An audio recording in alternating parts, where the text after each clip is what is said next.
नमस्कार सर्वांना, मी पूजा मराठी रेसिपीमध्ये पुन्हा एकदा सर्वांचे मनापासून खूप खूप स्वागत आहे। आज आपण झणझणीत अशी मिसळ बनवणार आहे। तर बऱ्याच वेळा आपल्या घरामध्ये छोटे मोठे कार्यक्रम असतात, म्हणजे आपल्या लग्नाचा वाढदिवस किंवा बर्थडे असे कार्यक्रम असतात। त्यावेळेस आपण काय मेनू बनवायचा आपल्याला सुचत नसेल, तर आपण ह्या पद्धतीची झणझणीत अशी मिसळ पावची थाळी बनवू शकता। तर अगदी सोपी रेसिपी आहे। तर आज मी तुम्हाला अगदी सोप्या पद्धतीने संपूर्ण मिसळ पावची थाळी बनवून दाखवणार आहे। त्यासाठी तुम्ही संपूर्ण व्हिडिओ पहा आणि व्हिडिओ आवडल्यास व्हिडिओला लाईक करा। त्याचबरोबर आपल्या चॅनलवर नवीन कोण असेल तर सबस्क्राईब केले नसेल तर पटकन सबस्क्राईब करून घ्या। चला तर मग आज मी तुम्हाला संपूर्ण बर्थडे स्पेशल किंवा ॲनिव्हर्सरी किंवा लग्नाच्या वाढदिवसा स्पेशल संपूर्ण मिसळ पावाची थाळी बनवून दाखवणार आहे। तर मिसळ पाव बनवण्यासाठी सर्वात अगोदर मी इथे पावशेर अशी मटकी घेतलेली आहे। सर्वात अगोदर आपल्याला मटकी स्वच्छ अशी पाण्याने 2 ते 3 वेळेस धुवून घ्यायची आहे। सर्वात अगोदर मटकी आपल्याला शिजून घ्यायची आहे। त्यासाठी मी इथे गॅसवर कढई ठेवून घेतलेली आहे। कढई छान गरम झाली की 2 चमचे तेल घातलेले आहे। तुम्ही मटकी कुकरमध्ये किंवा पातेल्यामध्येही शिजून घेऊ शकता। कुकरमध्ये बनवत असाल तर 1 शिट्टी करून आपल्याला ही मटकी शिजून घ्यायची आहे। तर तेल गरम झालेले आहे, त्यामध्ये अर्धा चमचा मोहरी घातलेली आहे, अर्धा चमचा जिरे घालून घेतलेले आहे। त्याचबरोबर आपल्याला भरपूर सारा बारीक चिरून घेतलेला कांदा घालायचा आहे। कांदा आपल्याला तेलामध्ये लाल होईपर्यंत छान परतून घ्यायचा आहे। तर आपल्याला मटकी जास्त वेळ शिजवायची नाही, त्यामुळे मी इथे कढईमध्ये ही मटकी शिजवून घेणार आहे। तुम्ही कुकरमध्ये शिजवत असाल तर कुकरमध्ये आपल्याला फक्त 1 शिट्टी करून गॅस बंद करून मटकी त्या पद्धतीची आपल्याला शिजून घ्यायची आहे। तरी ते आपला कांदा छान लाल झालेला आहे। कांदा लाल झाला की त्यामध्ये अर्धा चमचा हळदी पावडर घालून घेतलेली आहे। आपल्याला मटकीच्या भाजीला हळदी पावडरचा जास्त वापर करायचा नाही, तर मी ते फक्त अर्धा चमचा हळदी पावडर घातलेली आहे। हळदी पावडरमुळे आपल्या मटकीच्या भाजीला तरी येत नाही, त्यामुळे आपल्याला हळदी पावडर अगदी थोडी वापरायची आहे। घातल्याच्या नंतर त्यामध्ये स्वच्छ धुवून घेतलेली मटकी सर्व कढईमध्ये घालून घेतलेली आहे। छान व्यवस्थित अशी परतून घेतलेली आहे। परतून घेतलेल्या मटकीमध्ये आपल्याला इथे चवीनुसार मीठ घालून घ्यायचे आहे। आपण नंतर मिठाचा वापर करणार आहे, त्यासाठी आपल्याला मीठ हे बेतानेच घालायचे आहे। मीठ घातल्याच्या नंतर ह्यामध्ये मी इथे 4 ग्लास पाणी घालून घेतलेले आहे। पाणी घातल्याच्या नंतर मटकी आपल्याला जास्त गाळ होईपर्यंत शिजून द्यायची नाही। तर मटकी आपली इथे शिजत आहे तोपर्यंत आपण इथे मिसळसाठी लागणारा मसाला तयार करून घेऊया। त्यासाठी गॅसवर पॅन ठेवून घेतलेला आहे। त्यामध्ये 1 चमचा धने, 2 दालचिनीचे तुकडे घालून घेतलेले आहेत। हे दोन्ही आपल्याला छान लाल होईपर्यंत भाजून घ्यायचे आहे।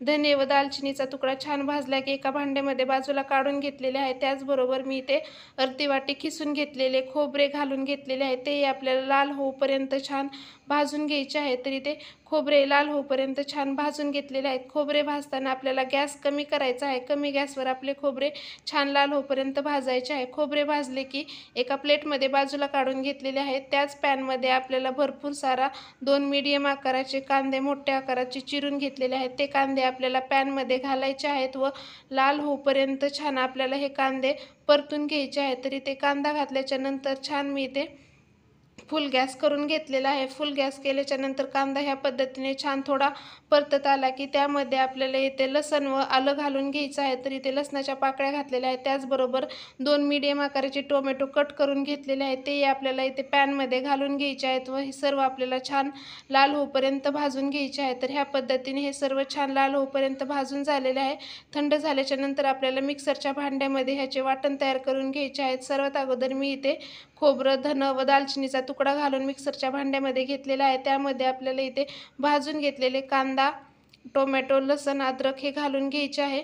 तर इथे सर्व मिक्सरच्या भांड्यामध्ये हे वाटण मी घालून घेतलेले आहे। त्यामध्ये आपल्याला अगदी थोडीशी कोथिंबीर घालून ह्याचे वाटण तयार करून घ्यायचे आहे। तर ह्या पद्धतीचे आपले वाटण तयार करून झालेले आहे। तर इथे बघू शकता आपली मटकी छान शिजलेली आहे। मिसळ बनवण्यासाठी इथे गॅसवर मी कढई ठेवून घेतलेली आहे। कढईमध्ये आपल्याला इथे 4 चमचे तेल घालायचे आहे। तर आपण ज्यावेळेस मिसळ पाव बनवतो त्यावेळेस आपल्याला तेलाचा वापर थोडा जास्त करायचा आहे, म्हणजे आपल्या मिसळला तरी खूप छान येते। तर इथे 4 चमचे मोठे मी तेल घालून घेतलेले आहे। त्यामध्ये आपण तयार करून घेतलेले कांदा टोमॅटोचे वाटण आहे, ते आपल्याला सर्व वाटण कढईमध्ये घालायचे आहे व तेल सुटेपर्यंत आपल्याला 3 ते 4 मिनिट हे वाटण छान परतून घ्यायचे आहे। तर मी तुम्हाला दाखवते अगदी ह्या पद्धतीने आपल्याला हे वाटण छान तेलामध्ये अगोदर परतून घ्यायची आहे। आपल्याला वाटण परतताना गॅस मीडियम ठेवायचा आहे। मीडियम गॅसवर आपल्याला वाटण छान परतायचे आहे, म्हणजे आपल्या भाजीलाही तरी खूप छान येते व वाटणही छान परतल्यानंतर मिसळलाही चव खूप छान येते। वाटण छान परतून झालेले आहे, त्यामध्ये मी ते घरगुती 2 काळे चमचे मसाला घालून घेतलेला आहे। त्याचबरोबर 1 मोठा चमचा मी लाल मिरची पावडर घातलेली आहे आणि 1 टायगरचा ब्रँड मसाला मी हा घालून घेतलेला आहे। तर त्याचबरोबर आपल्याला चवीनुसार मीठ घालायचे आहे। सर्व मसाले घालून कढईमध्ये झाले की व्यवस्थित असे आपल्याला ह्या ग्रेव्हीमध्ये मिक्स करून घ्यायचे आहे व परत आपल्याला तेल सुटेपर्यंत आणखी हे मसाले छान कढईमध्ये परतून घ्यायचे आहे। तर बघू शकता ह्या पद्धतीने सर्व मसाले छान तेल सुटेपर्यंत मी इथे कढईमध्ये परतून घेतलेले आहे। तर इथे आपल्या मसाल्यालाही तरी खूप छान असे आलेले आहे। ग्रेव्ही बघू शकता अगदी छान अशी आपली इथे तेल सोडलेले आहे। तर ह्या पद्धतीचे आपल्याला इथे तेल सुटल्याच्या नंतर इथे शिजून घेतलेली मटकी आहे, ते सर्व मटकीतील पाणी आपल्याला अगोदर कढईमध्ये घालून घ्यायचे आहे। तर ह्या पद्धतीने सर्व शिजून घेतलेल्या मटकीतील मी पाणी इथे घालून घेतलेले आहे। त्याचबरोबर आपली इथे शिजून घेतलेली मटकी आहे ती आपल्याला कढईमध्ये घालून घ्यायची आहे। तर बघू शकता अगदी छान असे आपले इथे मिसळला तरी यायला सुरुवात झालेली आहे। तर आपल्याला कमी गॅसवर ही मिसळ उकळून द्यायची आहे व छान आपल्याला उकळेपर्यंतही शिजून द्यायची आहे। तर बघू शकता इथे कमी गॅसवर मी ही छान मिसळ उकळून दिलेली आहे। तर उकळी आल्याच्या नंतर आपल्या मिसळला छान अशी तरी आलेली आहे। तर बघू शकता अगदी झणझणीत अशी घरच्या घरी सोप्या पद्धतीने मिसळ आपली बनवून तयार झालेली आहे। तर इथे मी एका प्लेटमध्ये मिसळ कशी वाढायची ती वाढून दाखवते। तर सर्वात अगोदर आपण प्लेट घेतलेली आहे। प्लेटमध्ये सर्वात अगोदर आपल्याला थोडीशी मटकी व रस्सा घ्यायचा आहे। रस्सा घेतल्याच्या नंतर त्यामध्ये आपल्याला भरपूर सारा फरसाण घालून घ्यायचा आहे। तुम्हाला आवडतं त्या प्रमाणात आपल्याला फरसाण इथे मिसळमध्ये घालायचं आहे। त्याचबरोबर आपल्याला भरपूर सारा बारीक चिरून घेतलेला कांदा घालून घ्यायचा आहे। तुम्हाला आवडतो त्या प्रमाणात आपल्याला कांदा घालायचा आहे। कांदा घातल्याच्या नंतर परत आपल्याला त्यामध्ये इथे तरी घालून घ्यायची आहे। तर ही बघू शकता अगदी मिसळच्या भाजीला तरी खूप छान अशी आलेली आहे। तर ह्या पद्धतीने भरपूर सारे मी इथे तरी प्लेटमध्ये घालून घेतलेली आहे। तरी घातल्याच्या नंतर त्यामध्ये आपल्याला थोडीशी कोथिंबीर घालून घ्यायची आहे व आपल्याला थोडेसे लिंबू पिळून घ्यायचे आहे। तर बघू शकता अगदी झणझणीत अशी आपली इथे बर्थडेला व कोणत्याही कार्यक्रमाला छोट्या मोठ्या ह्या पद्धतीची तुम्ही मिसळ थाळी तयार घरच्या घरी अगदी सोप्या पद्धतीने तयार करू शकता। तर इथे मी इथे तयार करून घेतलेली मिसळची प्लेट ठेवलेली आहे। त्याचबरोबर शिजून घेतलेली मटकी ठेवलेली आहे। त्याचबरोबर आपल्याला इथे फरसाण ही मी इथे ठेवून घेतलेले आहे। आपले घरगुती इथे दही मी इथे ठेवून घेतलेले आहे। त्याचबरोबर इथे पाव ही मी बाजूला ठेवून घेतलेला आहे व भरपूर सारा बारीक चिरून घेतलेला कांदा हे आपल्याला ताटामध्ये ठेवून घ्यायचा आहे।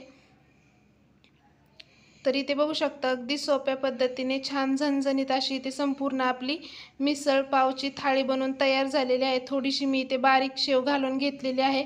आपण बर्थडेला किंवा ॲनिव्हर्सरीला ही रेसिपी किंवा ही थाळी बनवत असाल तर त्यामध्ये आपल्याला काहीतरी गोड पाहिजे, त्यासाठी मी इथे केक ठेवून घेतलेला आहे। तर बघू शकता अगदी छान ह्या पद्धतीची तुम्ही बर्थडेला किंवा छोट्या मोठ्या कार्यक्रमाला अशी संपूर्ण मिसळ पावाची थाळी बनवू शकता। तर अगदी सोपी रेसिपी आहे आणि सोप्या पद्धतीने मी तुम्हाला ही रेसिपी बनवून दाखवलेली आहे। तर तुम्हाला आजची रेसिपी कशी वाटली ती मला नक्की कमेंट करून सांगा। व्हिडिओ आवडल्यास व्हिडिओला लाईक करा।